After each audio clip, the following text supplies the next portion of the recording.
Hey YouTube, what's happening? This is Literal Lee back for my second video. I'm fresh off a 9-hour stream. I was just on the first 3.5 hours talking about metal elitism. So this is the day after. Thought it was a really good time. It's great hanging out with everybody. If you want to check out that video, which I highly recommend, I'll leave a link in the description. But it was on the Dreadful Minutes channel. So if you saw the description of this video, I wanted to do my first response to, a VC metal tag. So this is the Metal Tag 2023 that was put on by the Rock Scout. So without further ado, let's get into the first question, which is, what is a false start album for you? So for me, a false start album is something that I've just recently come around to, and I've tried multiple times, and that would be Macabre with Dahmer. So I've heard a lot of really good comments just in the past and recommendations about this album and this group. I believe they're a power trio, and if you're not really familiar with them, basically their lyrics and their stage show and everything is all about like serial killers. Kind of like how a true crime documentary on like Netflix or like a podcast, they do that but in album form, and they also did it way before any of that stuff became popular. So definitely a very innovative and unique band, so I have a ton of respect for that. But I remember listening to this, and I like the song Hitchhiker. I love the guitar tone on that song. The drumming's really fun. But as it went on, there's some more like silly and kind of like goofy parts to it, and it like never really hit me. And I think what I was ultimately missing was I didn't know the story of Jeffrey Dahmer. Now, poser alert over here. I basically watched that Netflix documentary not documentary. I watched that show that was very well acted, that went through Jeffrey Dahmer's life and all the different killings, and very well done. And then I immediately started making all the connections with all the, the lyrical titles and everything. And then it really kind of clicked for me. So that show actually helped create that narrative. So then when I'm listening to lyrics, it all is making sense. I see all the, artistry in it. So for the second question, it's name an album that has war-themed lyrics. And it's like the more I thought about it, there's only one real answer. I mean, how obvious do we have to be? This band made their entire career on war themes, and they killed it. They're the best, right? Like, how could it be anything else but Sabaton? No, all joking aside, this would be the one that I pick. Bolt Thrower, Those Once Loyal. This is the Bolt Thrower album I reach for the most. Maybe just it being kind of the most modern sounding, but it still has that same formula, like the recording's really good. I just tend to really gravitate towards this one. Now for the third question, it's who do you think is the most influential musician of the last 10 years? And this is a tricky one because I think that there's so many different genres, so much different influence, and then it's also just so much of a bias of whatever I listen to. So I had a couple people that kind of came to mind. One of them being John McEntee of Incantation. I was just thinking, okay, 2012 to 2022, a lot of bands have been inspired by the Incantation sound, and he is the leader of the band. Another artist that I thought of was Austin Lunn of Panopticon, considering that there's a lot of that type of black metal that is very inspired by nature, and I think he had a big part in that. It's also very much led by him, and he records almost all of the instruments. But ultimately, I came to Paul Rydell of Blood Incantation and Spectral Voice, because I just think of the trajectory of this band. So Blood Incantation released this in 2013, and then Spectral Voice was right around that same time, maybe a little bit after. Somebody can fact check me on it. But they've really just steadily gotten bigger and bigger and bigger. And not only is the influence just in all these other bands kind of inspiring and being a little bit more forward-thinking and pushing the boundaries of what death metal is, but I also think of just him as a person, even though he's not really, really visible in the public. From what I can tell, anyone who's ever met him or any interviews I've ever come across, he seems like a very down-to-earth, likable person. So I think that if you're going to be like an influential musician, yes, the music is part of it, but also what is the community saying and how are you presented in the community too? So that's a tough question and it's super subjective, but I came down to that. And of course, I don't know all the inner workings of Blood Incantation, so other members might be more of the leader and I'm just not aware of it, but from what I can tell, that's what it seems like.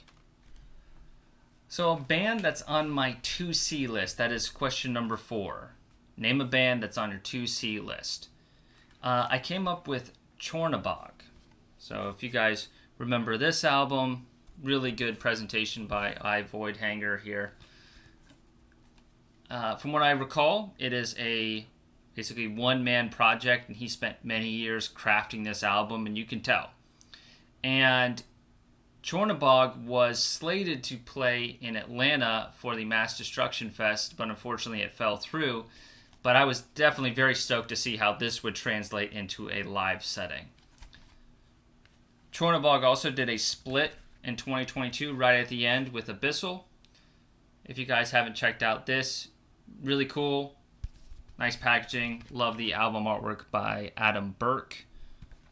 I think it's Nightjar Illustrations. Check him out on Instagram. Fantastic artist. Question number 5. Name an album that energizes you. I gotta go with the 2022 album by Tribal Gaze. This Texas band's relatively new, a lot of younger members, and they bring that hardcore energy into death metal and go-to gym music. If you want to run, you want to lift, this is really good stuff. These guys just have pummeling, intense music that's very headbangable, just makes you want to lift, makes you want to move. I'd love to see these guys live. So that is Tribal Gaze with the 9 Choirs. Question number 6. The Big Freeze. So this would be an album or an artist that has an icy quality to them.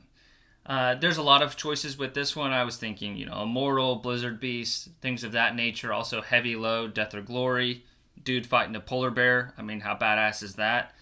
But I wanted to show this just because I feel like some people are in tune with Midnight Odyssey and other people might not be as familiar with them. So this is the second I Voidhanger release I'll be talking about today. I love that label. I love that every band is very different. So if you aren't familiar with Midnight Odyssey, it's a one-man ambient type black metal, very long form, almost like Dead Can Dance meets black metal and like kind of the Viking area of Bathory. But it's from Queensland, Australia, and the first song, From a Frozen Wasteland, I think really encaptures that vibe of the Big Freeze. Perfect winter reading or like drawing music. So number 7 is a song, and I'm going to extend it to an album or an artist that has royal ties. And considering I'm American, sometimes I don't think about, royalty that often. But it's a little known fact, and I challenge you. Go to your music collection, pull out your CD, and tell me if I'm on the right track here. But did you know that Darkthrone has ties to the English throne? You don't believe me? Check out your copy of A Blaze in the Northern Sky and look really close. Does that not look like Prince William? You don't believe me? Okay. What about Prince Henry on Transylvanian Hunger? Next question, that would be question number 8, is name an album that has a predominantly green cover. And I am pulling Gigan with probably the longest album title here. It is Undulating Waves of Rainboiotic Iridescence. Awesome title. So Gigan is a band that isn't extremely active, but I did double check. They are active and hopefully they'll be releasing something soon. But this is very much that tech death, but in the sense of it being almost more like Gorguts Obscura tech death. So it's a bit skronky, it's a bit jazzy. Excellent drumming by, I believe it's Nate Cotton. But really cool band. You're not going to want to listen to it all the time, but they're not, super blasty. There's a groove to it, and there's definitely a disorienting quality to it. Really cool and unique band. Question number 9 is, name an album that was released in 2021, but you did not listen to in 2022. So basically, you listened to it a little bit, and it was shelved. That's how I interpreted it. And that was a difficult one, but ultimately it is Iron Maiden Senjutsu. Now, I know a lot of people aren't crazy about this album, and I don't think it's excellent. I think there are some qualities that are good about it, but it really doesn't have as much repeat value as I would hope. I do think that the core of the songs are good. It literally could be half the length, and it would have been better from it. So a little bit more editing, and I think this actually would have been a pretty solid album. I am a prog person, so some of their stretching the boundaries of heavy metal I did appreciate, but it's just the long songs. It just really drags out. Number 10 is your best find of 2022. And it actually is going to be Xoth with Interdimensional Invocation. This is a really tight, technical, blackened kind of death thrash from the Pacific Northwest. And I believe this is all self-released, which is super, ambitious, and I have a ton of respect for that. But if you like bands like Skeleton Witch, a little bit of Black Dahlia Murder, maybe a bit of Revocation, I think there's a lot to appreciate here. Excellent guitar work. The song Mountain Machines is really what sold me. I just think that the guitar is playing, you can tell that there's a ton of technique, and I mean the subtleties of technique. There's almost a whistling quality in the guitar lead in Mountain Machines, which I think is very, very cool. So if you haven't checked out Xoth with Interdimensional Invocation, support this unsigned independent band. So question number 11 is a new band discovery of 2022. And I want to actually give it a shout out to Thralls of Metal. They did a review of this album, Hammers of Misfortune. And it was a very fair review, but it wasn't glowingly positive. But the way that Nick was describing it instantly grabbed me. I have heard the name Hammers of Misfortune, but I always thought that they were a doom band, but that's definitely not accurate. It's very progressive-minded and traditional metal, kind of Slough-Feg type of thing, and it makes sense because John Cobbett also plays in Slough-Feg. But I was immediately hooked with this album, and then I dug in deeper. I also picked up this release as well, and then a couple others, and I've been really listening to them ever since. Number 12. This would be an album that is sold to you by a song, or the strength of one song made you want to buy this album. And I'm going to go with Spell with Tragic Magic. Man, it is a very unique album.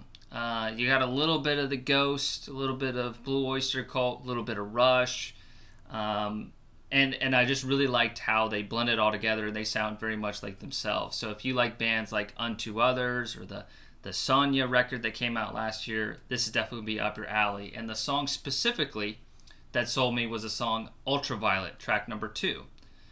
So the chorus, it almost reminded me of especially the way that they're putting effects on the vocals, it reminded me of Kevin Parker and Tame Impala, or MGMT, where it's definitely a psychedelic type hook, but then there's a little bit of a crunch, and the guitar playing and everything definitely has more of a metal vibe. So I like that juxtaposition of going into the psychedelic direction, but kind of coming it back to a hard rock and metal influence.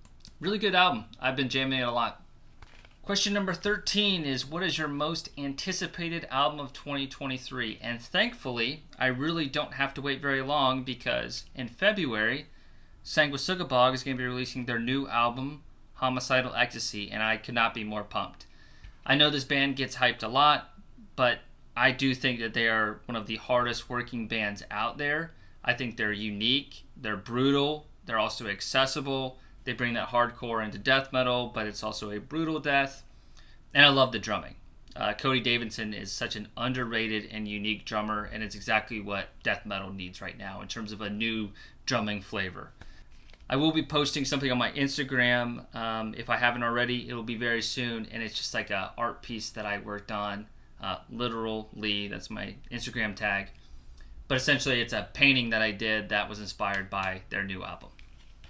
Number 14 is find the album that is the 23rd in your collection. Now, my collection is alphabetical until it gets to metal.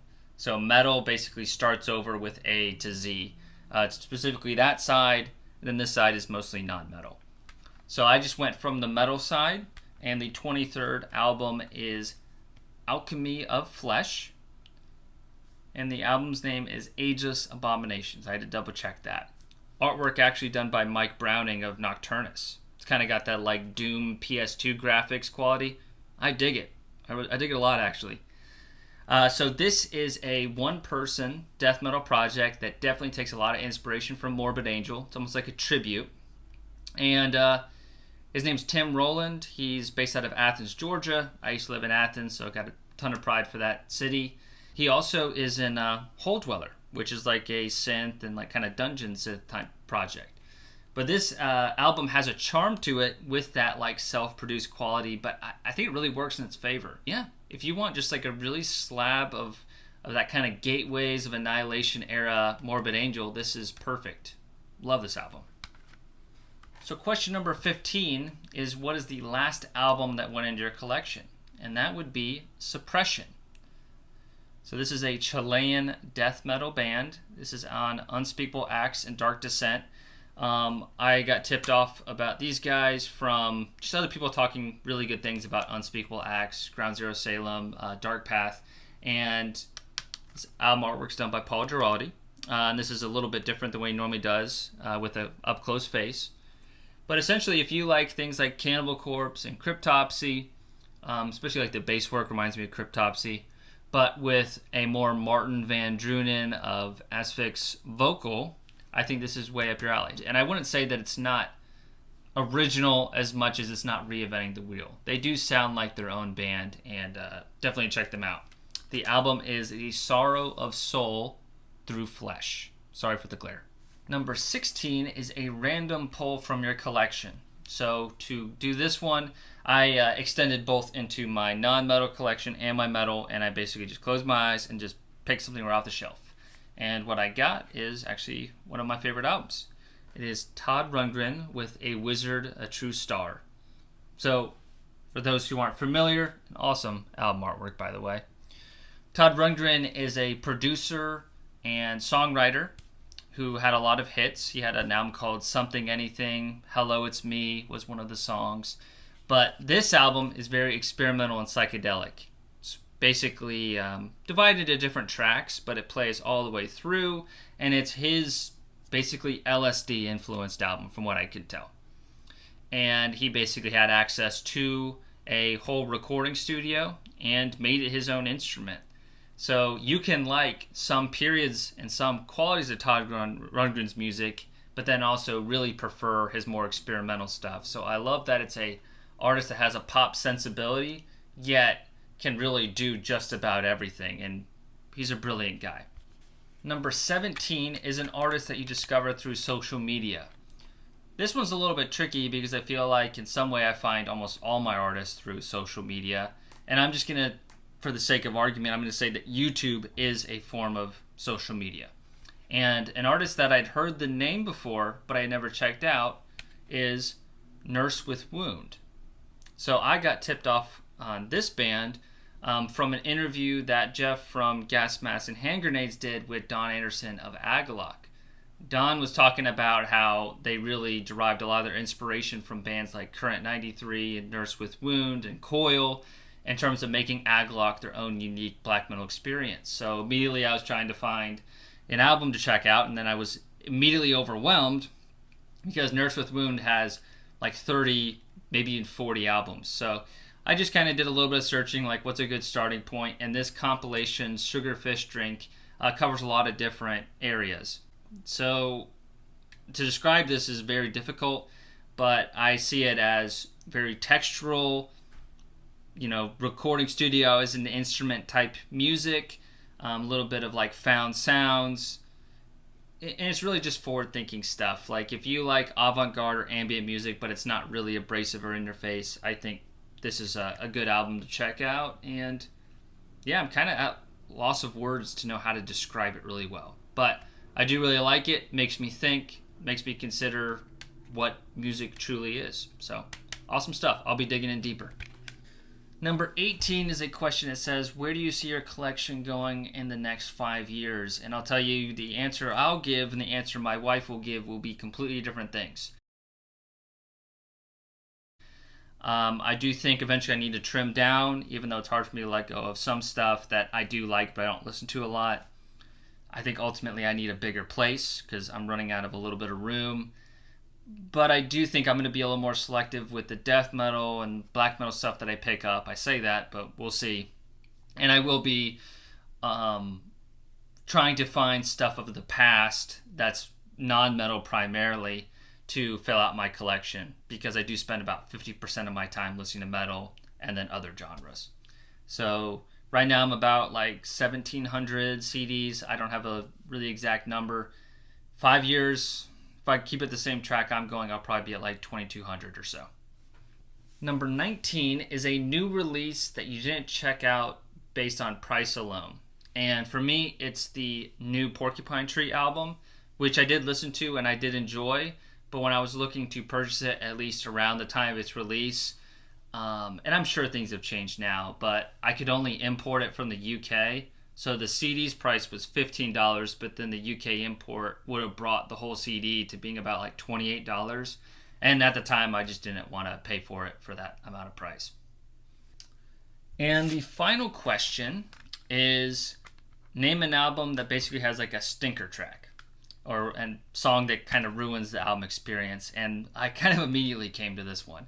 So I hate to be picking on Iron Maiden, but Iron Maiden Brave New World is a pretty solid album. I don't like it as much as other people do, and I think a lot of it is I absolutely hate the song Blood Brothers. First of all, it's way too long. It's just aggravating. I guess I like the idea of everybody, coming together and being at a show and uniting under that. But man, it's just the chorus. It's just so cringe and so cheesy, and it's too on the nose. And I don't like how melodramatic it is. I just really hate that song. If you like that song, please comment. Let me know what I'm missing. But it's a no for me, dog. And that is the 2023 metal tag. Hopefully I can trim this video down so it's pretty digestible. But appreciate the Rock Scout for putting that out, and everybody else who's been responding to this tag. I've been watching a couple videos, and it's a really fun idea. So thanks for watching. See you next time. It's Literal Lee. You can check me out on Instagram at Literal Lee. It's got 2 underscores in the middle, and that would be my art account primarily. Thank you guys so much. Have a good one.